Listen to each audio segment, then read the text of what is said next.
गाने जो हैं वो ज़ाहिर है फ़िल्म की कहानी और सिचुएशन को मद्देनज़र रखते हुए बने हैं और I think that the way Samar has used these songs has been fantastic और पहले मैंने यही सोचा हुआ था कि ये किस तरह से गाने एक मिलिट्री ड्रामा के ऊपर रखेंगे, लेकिन फिर जब सिचुएशंस मुझे बताई गई हैं तो मुझे समझ आई कि वो किस तरह से इस चीज़ को हैंडल करना चाहेगा। तो he is done a very wonderful job. ये बताइए शाहरुख की पोएट्री है पर्टिकुलर वो कितना वेटेज बढ़ा सकती है इस पूरे एल्बम को या पूरी फिल्म सपोर्ट कर सकती है? That I mean, it's a wonderful recitation, लेकिन but it's not a song, you see, and so I'm sure that people are going to like it when they hear it. Shaurya, it's a movie with a backdrop and like ji Laksh had that inspiring music. So ji what you had kept in mind when you were composing music for this movie? Well, what I was really thinking was that I wanted to create a form of music for the film, which was neither too ultra modern and neither too classical. I needed to create a marriage between the two. And so the music that you hear is very much a blend of our roots and modern orchestration.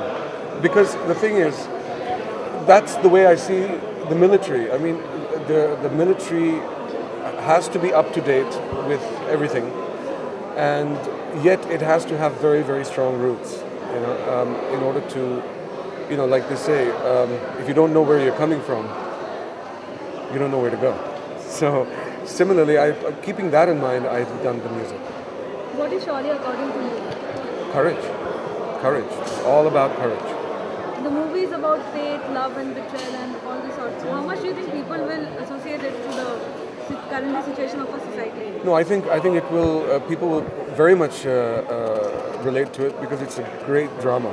It's a great military court drama, and also about how two friends in the pursuit of their profession somehow come face to face on opposite ends, and how that professional duty of theirs comes to strain their friendship, which is something that sometimes a lot of people face.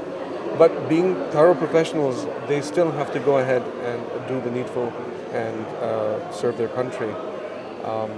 It's a great story and beautifully performed.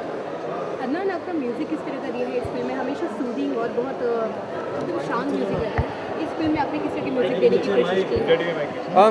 ये इस film में situations के हिसाब से ज़ाहिर है मुझे जाना पड़ा। कुछ गाने जो हैं they are obviously very melodic, जहाँ पे मेलोडी के ऊपर मैंने बहुत एम्फेसिस दिया है, and of course there are some songs which are quite jumpy. फिल्मों में अगर गाने की बात की जाए तो कितने गाने आपने खुद गाए? Oh gosh, I've frankly speaking lost count. इस मूवी के एक गाने वो जो धीरे धीरे क्या आप दो लाइन गा के सुनाएंगे? मेरी जिंदगी में तू आ तो रही है, मगर धीरे धीरे हो, मगर धीरे धीरे मेरी जिंदगी में तू आ तो रही है, मगर धीरे धीरे हो, मगर धीरे धीरे.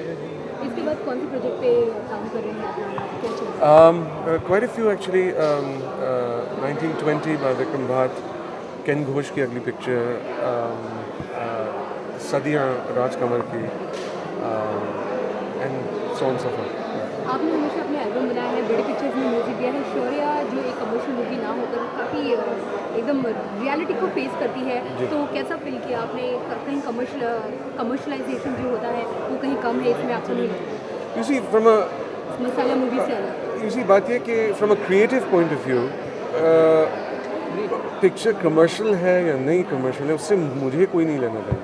इन द सेंस कि मैं तो ये चाहता हूँ कि स्टोरी मुझे पसंद आए और मुझे इंस्पायर करे, और चाहे वो कमर्शियल पिक्चर हो या नॉन कमर्शियल हो, मैं तो अपनी पूरी जान लड़ा दूँगा उसमें।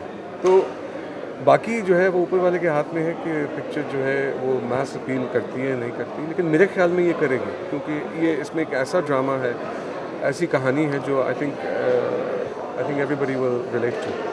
शाहरुख की वॉइस ओवर कितना वेटेज देगी इस फिल्म पे? जी शाहरुख का जो वॉइस ओवर दिया गया है वो कितना फिल्म की टीआरपी बढ़ाएगा?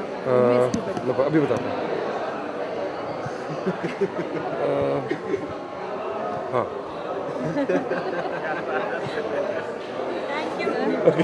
Thank you. Thank you very much. अपने लाइक एवरी सिंगर, जैसे सोनू निगम ने भी ट्राई किया था सिंगिंग, लेकिन सिंगर ज़्यादा जब हाई सिंग में हाथ आजमाता है तो इतने सक्सेसफुल नहीं होते हैं। Well, you see, the thing is that it depends. You cannot generalize that. I mean, Kishore Kumar was a great success. Barbra Streisand was a great success. Frank Sinatra was a great success. Cher was a great success. So you win some, you lose some. Some people are successful, some people are not. You know, I mean, you cannot generalize that. You know, जहाँ पे कुछ लोग कामयाब नहीं हुए तो वहाँ पे कई ऐसे भी लोग हैं जो कामयाब हुए। It depends what you do, how you do it, and whether destiny is with you on it. Right, तो आप फिर अगर कामयाब नहीं हो तो फिर प्लेबैक सिंगिंग में वापस देखने नहीं, के लिए देखिए सुनने के लिए मिलेंगे। देखिए बात ये, शेर ने गाना तो नहीं बंद कर दिया, किशोर कुमार ने गाना तो नहीं बंद कर दिया था जब वो एक्टिंग कर रहे थे, ना ही बार्बरा स्ट्राइसन ने। तो आई मीन ऐसा नहीं होता कि आपने अगर एक दरवाज़ा खोला है तो दूसरा आप बंद कर दें।